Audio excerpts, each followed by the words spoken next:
அப்பொழுது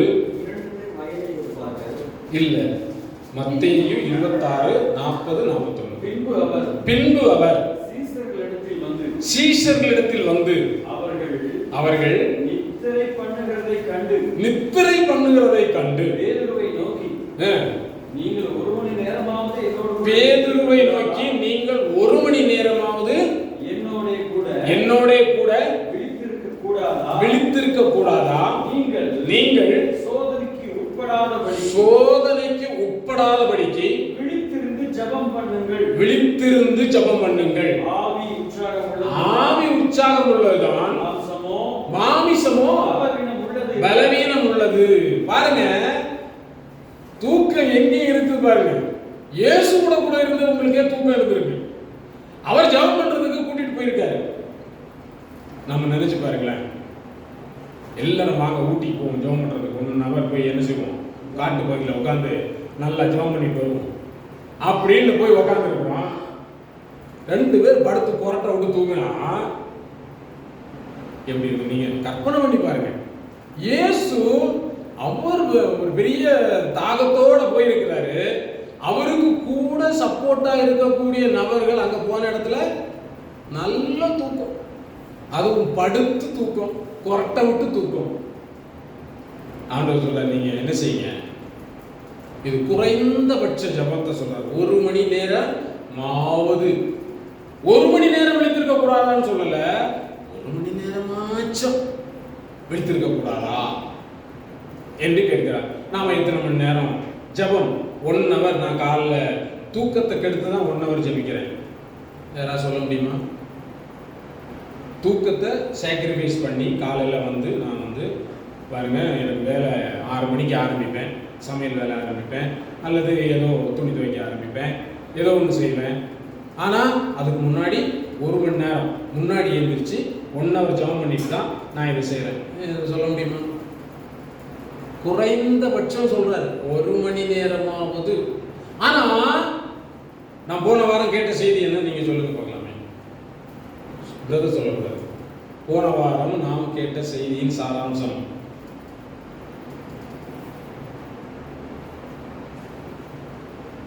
இயேசுவோடு கூட உறவாடுகிறது, ஜெபிப்பது. பாருங்க, அவரோடு கூட நாம் தனிமையா இருப்பது.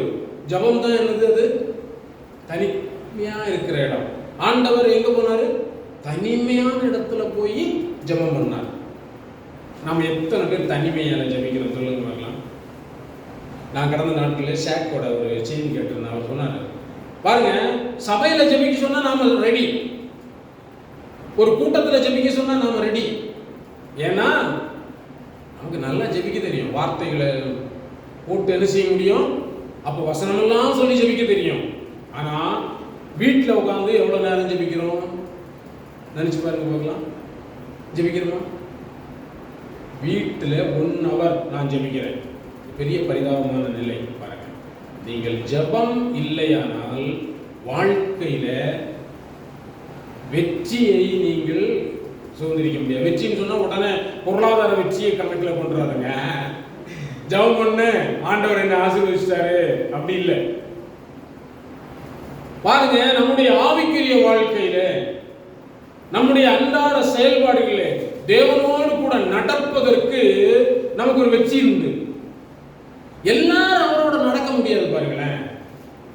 எல்லாரும் தேவனோட என்ன செய்ய முடியாது, தேவனுடைய வழிகளே நடந்து விட முடியாது. இப்போ இங்க சீசர்களிடத்துல கேட்கிறாரு, 1 hour ஜெபிக்க கூடாதா?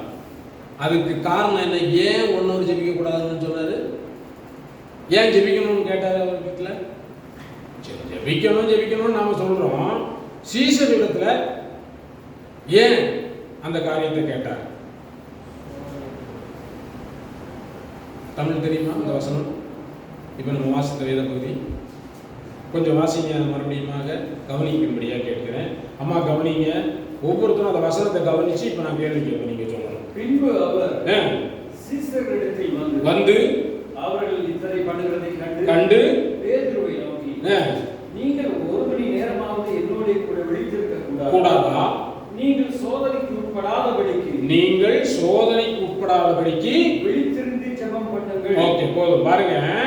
விழித்திருந்து ஜெபம் பண்ண சொல்றாரு. சோதனைக்கு உட்படாது. நமக்கு இன்னைக்கு நிறைய சோதனை வருது, சோதனையில மாட்டிக்கிறோம். நாம என்ன சோதனை நமக்கு, அப்படியே நம்ம சங்கீதத்தில் சொன்னது போல நிறைய சோதனை நமக்கு வருகிறது. இங்க என்ன சொல்றாருன்னா, சோதனை வராதுன்னு சொல்லல, சோதனை வராம இருக்கிறதுக்கு ஜெபம் பண்ணுங்கன்னு சொல்லல. நீங்க சோதனை வரத்தான் செய்யும், ஆனா நீங்க என்ன செய்யக்கூடாது, மாட்டிக்க கூடாது. பாருங்க, சங்கீத புஸ்தகத்திலே 91ஆம் சங்கீதத்துல 7ஆம் வசனத்தை வாசிங்க. அங்க என்ன சங்கீதக்காரர் தாவீது அவர் சங்கீதக்காரர் என்ன சொல்றாரு பாருங்க. சங்கீதம் 91ஆம் சங்கீதம் 7வது வசனம். உன் பக்கத்தில் 1000 பேரும், உன் பக்கத்தில் 1000 பேரும், வலதுபுறத்தில் 10000 பேரும், உன் வலது பக்கத்திலே 10000 பேரும் விழுந்தாலும் அது உன்னை அணுகாது. பக்கத்துல நடக்கும். ஏங்க, அம்பு இப்படி பக்கத்தோடி போகும், தலைக்கு வந்தது என்னதான் போகும், தலைப்பாகையோட போகும், ஆனா உங்களை சேதப்படுத்தாது. அதுக்கு என்ன செய்யணும், நாம் சோதனைக்கு உட்படாதபடிக்கு என்ன செய்யணும், ஜபிக்கணும். ஜபிக்கிறோமா? ஆனா சோதனையில சிக்கிக்கிறோம். அதனாலதான் விழித்திருந்து ஜபம் இல்லாதபடினாலே நாம் சோதனையில சிக்கிக்கிறோம். என்ன சோதனை? போய் எங்கேயாவது மாட்டிக்கிறோம், ஏதாவது பிரச்சனையில மாட்டிக்கிறோம். நம்முடைய ஆவிக்குரிய வாழ்க்கை கொஞ்சம் கொஞ்சம் வேதம் வாசிச்சிருப்போம், கொஞ்சம் நேரம் காலையில் எழுந்திரிச்சு கொஞ்சம் சின்ன சின்ன ஜபம் பண்ணி ஒரு 10 நிமிஷம் ஜபம் பண்ணிட்டு தான் வேலைக்கு போயிட்டு இருந்திருப்போம். அப்புறம் ஒழுங்கு ஆராதனைக்கு வந்துட்டு இருந்திருப்போம், எல்லாம் நடந்திருக்கும். ஒரு சோதனை வந்துச்சு, சோதனையில் மாட்டிக்கிட்டோம். அதுக்கப்புறம் இது எல்லாமே படிப்படியாக என்ன செஞ்சிடும், குறைய ஆரம்பிச்சிடும். ஏன்னா நம்ம தான் சோதனையில் சிக்கியாச்சு. அப்புறம் ஜபம் போயிடும். அப்புறம் பைபிள் வச்ச இடத்துல தான் இருக்கும், அது நம்ம எடுக்க மாட்டோம். அநேக கிறிஸ்தவர்கள் பைபிளை கொண்டு வைக்கிற இடத்தோட சரி, அது திறக்கிறதே இல்லை. புரிஞ்சுதா உங்களுக்கு? அப்ப சோதனை நமக்கு மாட்டிக்கொள்ளக்கூடாது, சோதனையிலிருந்து நாம விடுவிக்கப்படணும் அப்படின்னு சொன்னா நாம் என்ன செய்யணும்? என்ன செய்யணும்? சோதனை வரத்தான் செய்யும், ஆனா நம்ம அது பிடிச்சிடக்கூடாது. போகிற வழியிலே பள்ளம் குழி வலை எல்லாமே இருக்கதான் செய்யும், கண்ணி வெடி எல்லாம் இருக்கும், ஆனா நாம மாட்டிக்க கூடாது. அப்படின்னா என்ன பண்ணணும்? என்ன செய்யணும்? ஜெபிக்கணும். இல்லைன்னா பாவம் நம்ம என்ன செஞ்சிடும், பிடிச்சுக்கணும். போற வழியில கண்டிப்பா என்ன செய்ய முடியும், மாட்டிக்கிடுவோம். பாருங்க, இப்ப சோதனைக்கு உட்படாதபடிக்கு நாம விழித்து இருந்து என்ன செய்யணும், ஜெபம் பண்ணப்பட வேண்டும். பாருங்க, நாம் பாவம் செய்வதற்கு சாத்தான் நம்மை நிர்பந்தப்படுத்துவான். ஆனா ஜெபிக்கிறவர்களா இருந்தா அதுல இருந்து என்ன செய்வோம், நாம் தப்புவிக்கப்படுவோம். பாவம் செய்யாதபடி தேவன் நம்மை காப்பார். அதற்கு தான் ஜெபம். பாருங்க, அநேக நேரங்கள்ல நாம இப்படி ஜெபிக்கிறோம், ஜெபம் கேட்கப்படுகிறதா? ஜெபம் கேட்டிருக்கா? நிறைய ஜெபம் பண்றோம். நாம் அன்றாட நாம் ஜெபிக்கிற ஜெபங்களை சொல்ல முடியுமா? நாம் எதற்கெல்லாம் ஜெபிக்கிறோம்? பாருங்க, நிறைய ஜெபங்கள் நம்ம தேவைகளை அடிப்படையாக கொண்டே நம்ம பண்ணிட்டு இருக்கோம். வீடு கிடைக்கிறதுக்காக ஜெபிக்கிறோம், ஆண்டவரே ஒரு வீட்டை தாங்க ஜெபிக்கிறோம். அடுத்த ஆண்டவரே வேலையை தாங்க, ஒரு வேலையை தாங்க ஆண்டவரே அப்படின்னு ஜெபிக்கிறோம். இப்படி அதை தாங்க, இதை தாங்க, அதை செய்யுங்க, இதை செய்யுங்க என்று ஜெபிக்கிறோம். பாருங்க, ஒரு வேத பகுதியை வாசிப்போம். யாக்கோபு எழுதின நிருபம் 4ஆம் அதிகாரம்.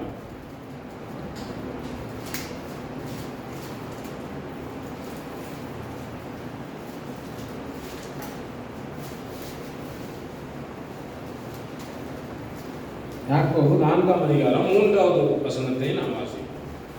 நீங்கள் விண்ணப்பம் பண்ணியும் உங்கள் இச்சைகளை நிறைவேற்றும்படி செலவழிக்க வேண்டும் என்று தகாத விதமாய் விண்ணப்பம் பண்ணுகிறபடியினால் பெற்றுக்கொள்ளாமல் இருக்கிறீர்கள். ஜெபம் பண்ணி கிடைக்கல நிறைய பேருக்கு. ஏன்? வசனம் என்ன சொல்லுகிறது? ஏன் கிடைக்கல?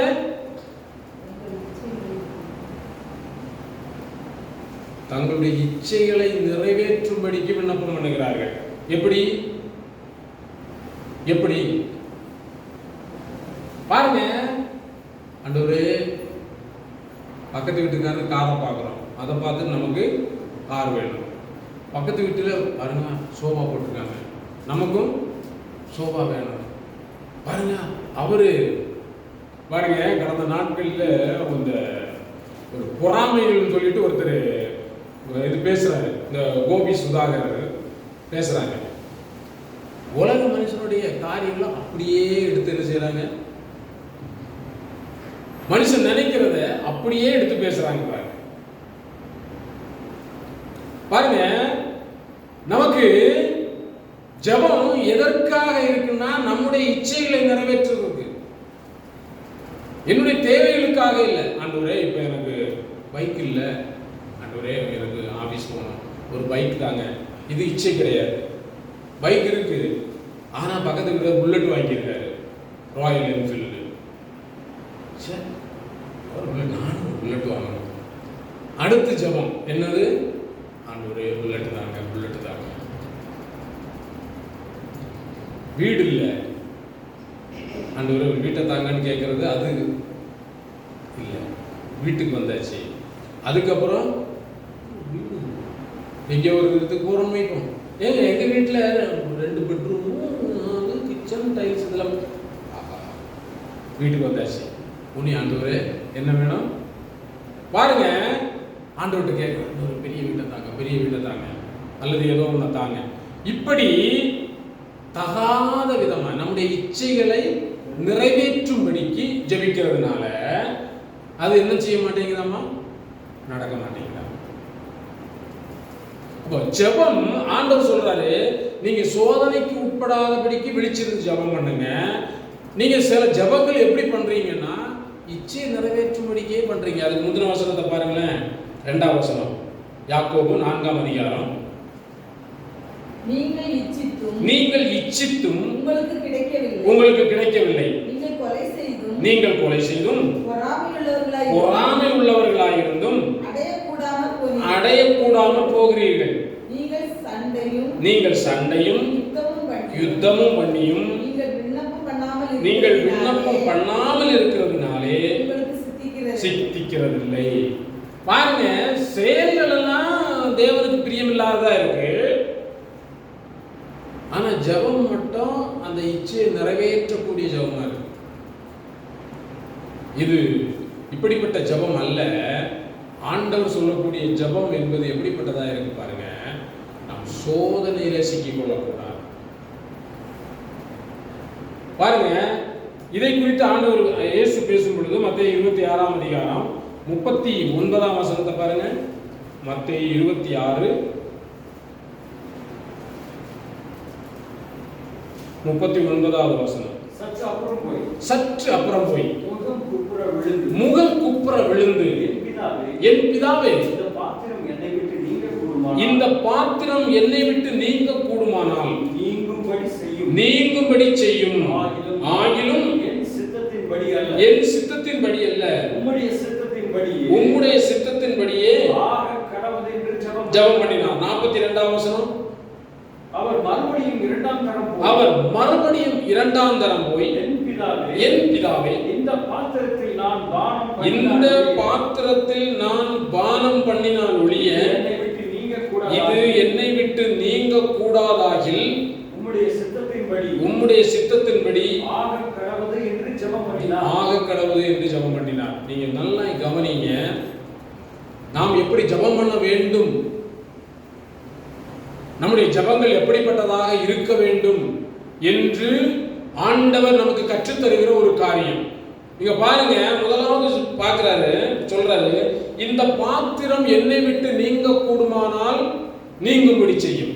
இரண்டாவது மரம் போய் சொல்றாரு, இந்த பாத்திரத்தில் பானம் பண்ணினால் ஒழிய இந்த பாத்திரத்தில் பானம் பண்ணினால் ஒழிய என்னை விட்டு நீங்க கூடாதாகில். 2 பாத்திரம்.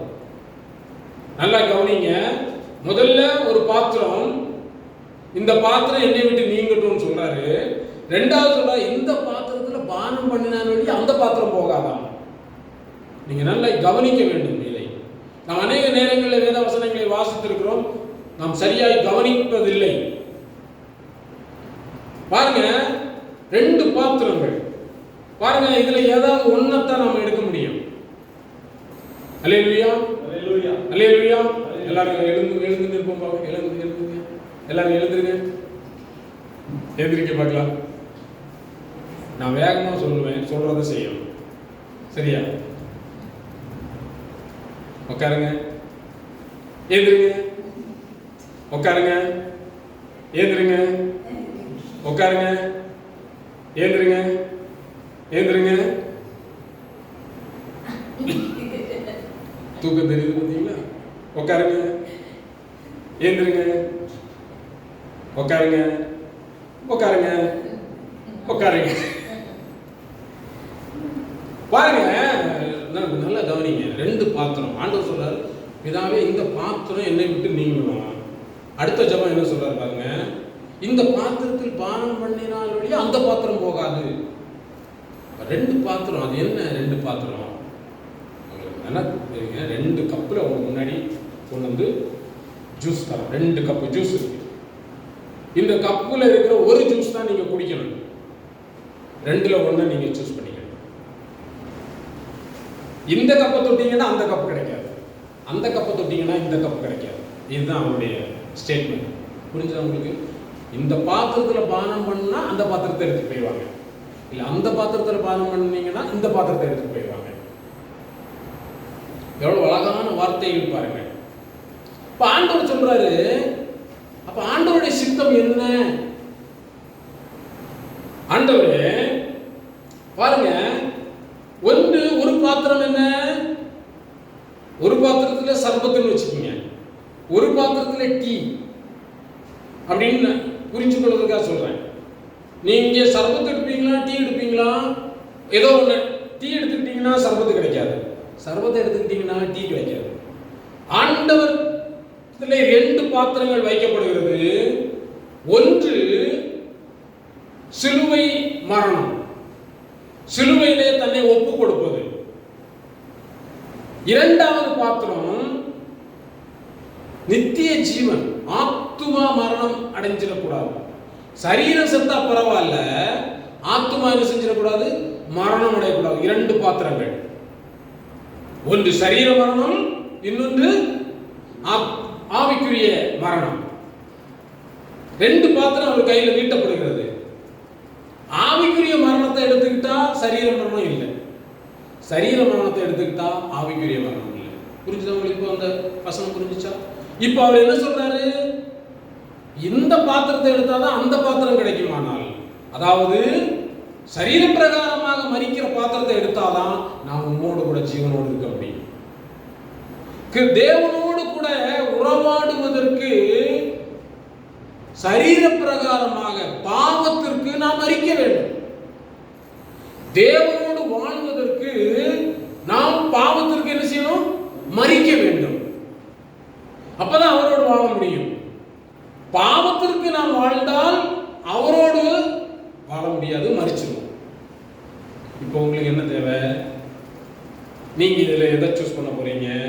பாவத்துக்கு மரிக்கிற வாழ்க்கையா, இல்லை தேவனோடு வாழக்கூடிய வாழ்க்கையா? எது நீங்க சூஸ் பண்ண போறீங்க? அதுதான் பவுல் சொல்றார், நான் என்ன செஞ்சேன், பாவத்திற்கு மரித்த நான் என்று சொல்லுகிறோம். கிறிஸ்து என்ன செய்தார்? பாவத்திற்காக சிலுவையிலே, நம்முடைய பாவத்திற்காக சிலுவையிலே மரிப்பதை ஏற்றுக்கொண்டார். அவரோடு கூட இருப்பதுதான் அவருக்கு. பாருங்க, அவர் ஜெபம் பண்றாரு. இதுவும் கஷ்டமா தான் இருக்கு. ஆண்டவரே, இது எனக்கு விருப்பம் இல்லை, மரணத்தில் என்று. பாருங்க, இந்த ஜெபம் கேட்கப்பட்டதா? ஜெபம் கேட்கப்பட்டதா? இயேசு ஜெபித்தார் கெத்செமனேயிலே போய். ஜெபம் கேட்கப்பட்டதா? அந்த இதை பாருங்களேன், முகம் குப்புற விழுந்து எனக்கு என்ன செய்யுங்க, இதிலிருந்து இந்த பாத்திரத்தில் இந்த பாத்திரம் என்னை விட்டு நீங்க கூடுமானால் நீங்கும்படி செய்யுங்க. ஜெபம் கேட்கப்பட்டதா? கேட்கப்படவில்லை. சங்கீதம் 22ஆம் சங்கீதம் 1ஆம் வசனத்தை பாருங்களேன், அங்க பதில் இருக்கு பாருங்களேன். என் தேவனே, என் தேவனே, என் தேவனே, என் தேவனே, ஏன் என்னை கைவிட்டீர்? எனக்கு உதவி செய்யாமலும் நான் கதறி சொல்லும் வார்த்தைகளை கேளாமலும் ஏன் தூரமாய் இருக்கிறீர்? பாருங்க, அவருடைய இந்த ஜெபம் கேட்கப்படவில்லை. இந்த பாத்திரம் என்னை விட்டு நீங்க கூடுமானால் நீங்கும்படி செய்யுங்க. நாம் பாவத்திற்கு மரிப்பதை தேவன் பாவத்துக்கெல்லாம் மரிக்காதப்பா அப்படின்னு சொல்லல ஆண்டவர். நீங்க அதுக்கு நாம் ஜெபித்தாலும் என்ன செய்யாது. அநேகருடைய ஜெபம் இதுதான் நடக்குது பாருங்க. ஆனா இன்னொரு ஜெபம், இந்த 2வது ஜெபம் மறுபடியும் சற்று அப்புறம் போய் அவர் ஜெபிக்கிற ஜெபம் என்ன சொல்லுகிறது? 42ஆம் வசனம், இந்த பாத்திரத்தில் பானம் பண்ணினால் ஒழிய மறுபடியும் 2ஆம் தரம் போய் என் பிதாவே இந்த பாத்திரத்தில் நான் பானம் பண்ணினால் ஒழிய சிலுவையிலே நான் மரித்தால் ஒழிய இது என்னை விட்டு நீங்க கூடாதாயில் உம்முடைய சித்தத்தின்படி ஆகக்கடவது என்று ஜெபம் பண்ணி எபிரேயர் 5ஆம் அதிகாரம் 7வது வசனத்தை பாருங்களேன். எபிரேயர் 5ஆம் அதிகாரம் 7வது வசனம். அவர் மாம்சத்தில் இருந்த நாட்களில் தம்மை மரணத்திலிருந்து ரட்சிக்க வல்லமை உள்ளவரை நோக்கி பலத்த சத்தத்தோடும் கண்ணீரோடும் விண்ணப்பம் பண்ணி வேண்டுதல் செய்து தமக்கு உண்டான பயபக்தி நிமித்தம் கேட்கப்பட்டு என்ன ஜெபம் என்ன செஞ்சிட்டீங்க? சங்கீதத்தில் என்ன சொல்லுது? அதாவது சிலுவை மரணம், தம்மை மரணத்திலிருந்து விடுவிக்க வல்லவரை நோக்கி ஜெபம் பண்ணாரு. அங்க கேட்கப்படல. 2வது ஜெபம் ஆத்தும மரணம், அது கேட்கப்பட்டது. ஆண்டவரே, அது மரணம் அடையக்கூடாது, என்னோட ஆத்துமா மரணம் அடைஞ்சிடக்கூடாது, என்னுடைய சுயம் சாக வேண்டும், என்னுடைய மாமிசம் சாக வேண்டும். நாம் நிறைய பேர் மாமிசத்தை சாவுக்கு ஒப்பு கொடுக்காம ஆண்டவரோட நித்தியத்தில் வாழணும்னு நினைக்கிறோம். எவ்வளவு காரியங்கள் நம்மிடத்தில் இருக்கிறது பாருங்க. ஆதியாகமத்துல பாவம் எவ்வளவு கொடியது பாருங்க. பாவம் நமக்கு என்னத்தை கொண்டு வருகிறது? மரணத்தை கொண்டு வருகிறது. நாம் பாவத்துக்கு மரிக்காவிட்டால் பாவம் நம்மை கொன்றுவிடும். நீங்கள் நானும் பாவத்துக்கு சாகலைன்னா பாவம் நம்மை கொன்றுவிடும். பாவம் என்னை தேவனோடு வாழ விடாது. பாவம் என்னை பரலோகத்திலே போய் சேர விடாது. பாவம் என்னை 2ஆம் மரணமாகிய நரகத்திலே என்னை கொண்டு போய் சேர்த்து விடும். அப்ப எதெல்லாம் பாவம்? ஒரு பெரிய லிஸ்டே இருக்குது. பாவத்துக்கு நாம் மரிச்சிருக்கிறோமா? ஆதியாகமத்தின் புஸ்தகம்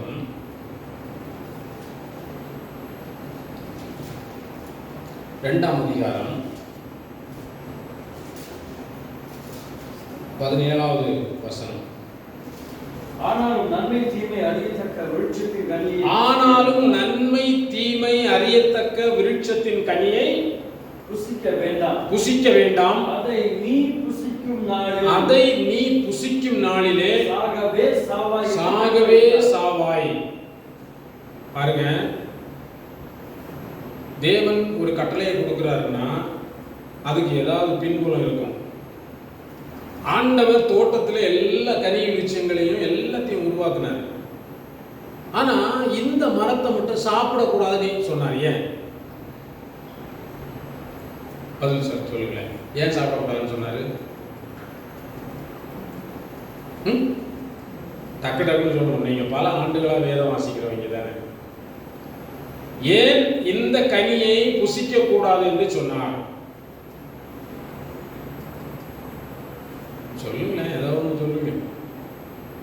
தெரிஞ்ச பதில் தானே. நன்மை தீமை அறியத்தக்க விருட்சத்தின் கனியை இருப்பதனால நன்மை தீமை அறியத்தக்க விருட்சத்தின் கனி. அது புசிக்கும் நாள்ல என்ன செஞ்சிருவீங்க? செத்துருவீங்க. ஏன்?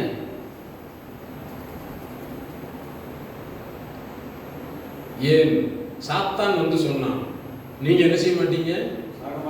சாக மாட்டீங்கன்னு சொன்னான். அந்த கனி எப்படிப்பட்ட கனி?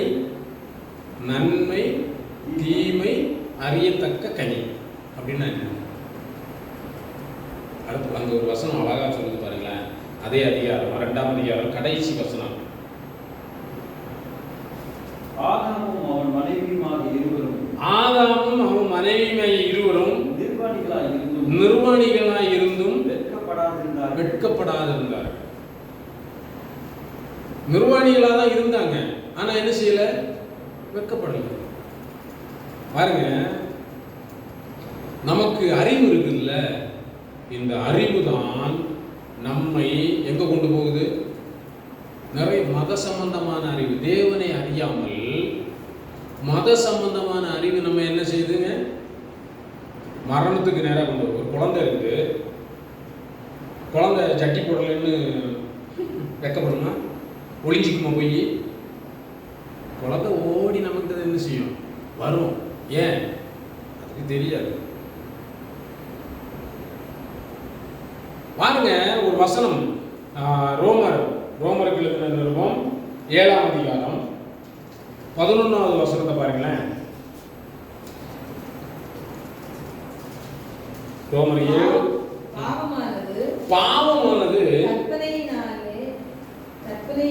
பாவமானது கற்பனையினாலே சமயம் பெற்று என்னை வஞ்சித்து அதனாலே என்னை கொன்றது.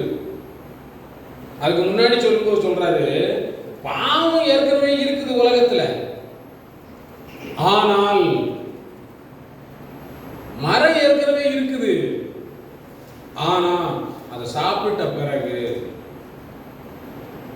எனக்கு கண் திறக்குது. பாருங்க, நீங்க வண்டியில போறோம், வாகனத்துல போயிட்டு இருக்கிறோம், பிரேக் பிடிக்கல, ஒரு மேல மோதிட்டோம்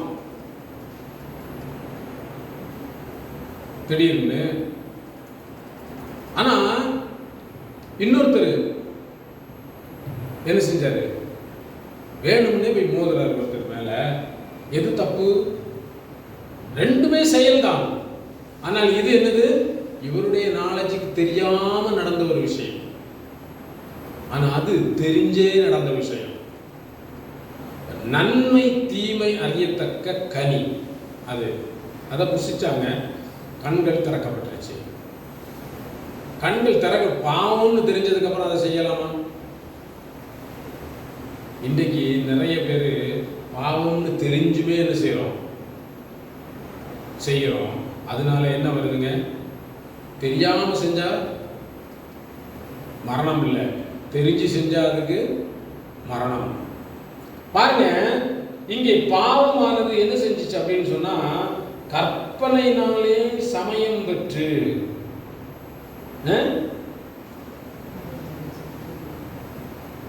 அதுக்கு ஒரு சந்தர்ப்பம் கிடைக்குதானே? உள்ள இருக்குது. ஆனா நிர்வாணிகளா இருந்தாங்க, ஆனா வைக்கப்படல.